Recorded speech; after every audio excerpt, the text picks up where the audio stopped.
দাড়িপাল্লা ইনসাফের প্রতীক। মহান আল্লাহর কাছে তৌফিক চাই, আল্লাহ তাআলার দেওয়া এই ন্যায়নিষ্ঠ প্রতীকের সাথে আমরা যেন কোনো ধরনের বিশ্বাসঘাতকতা না করি।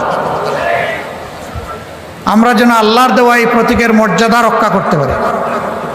এই প্রতীকের কথা কালামে হাকিমে উল্লেখ করা হয়েছে,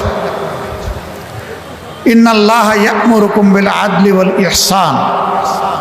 আল্লাহ তাআলা তোমাদেরকে নিশ্চিতভাবে নির্দেশ দিচ্ছেন, তোমরা সমাজে ন্যায় বিচার সুবিচার কায়েম করো। এই মিজান, এই পাল্লার মাধ্যমে তোমরা পাল্লায় সঠিক ওজন করো।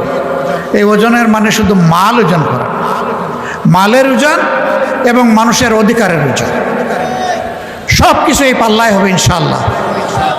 আপনারা দোয়া করবেন, কষ্ট করে এসেছেন, বৃষ্টির মধ্যে আইসা দেখি এখানে বলা হচ্ছে দাড়িপাল্লার প্রতীকের স্লোগান, কিন্তু সবার মাথায় দেখি একটা করে চেয়ার,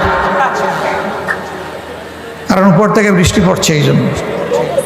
এখন আল্লাহ তাআলা রহম করেছেন, চেয়ার এখন আমাদের কোমরের নিচে চলে গেছে, এখন আর মাথার উপরে নাই। আল্লাহ রাব্বুল আলামিন আমাদের সবাইকে দেশের জন্য, মানুষের জন্য, আল্লাহর জন্য, আল্লাহর দ্বীনের জন্য, মানবতার জন্য, দেশের জন্য, বিদেশের জন্য, মানবতা যেখানে এই দুঃখে দুঃখে মরছে সবার জন্য আমরা যাতে কাজ করতে পারি সেই তৌফিক আল্লাহ আমাদেরকে দান। সোনার বাংলাদেশ, নতুন বাংলাদেশ, স্বপ্নের বাংলাদেশ, শহীদদের বাংলাদেশ, জুলাই যোদ্ধাদের বাংলাদেশ, 18 কোটি মানুষের প্রাণের বাংলাদেশ।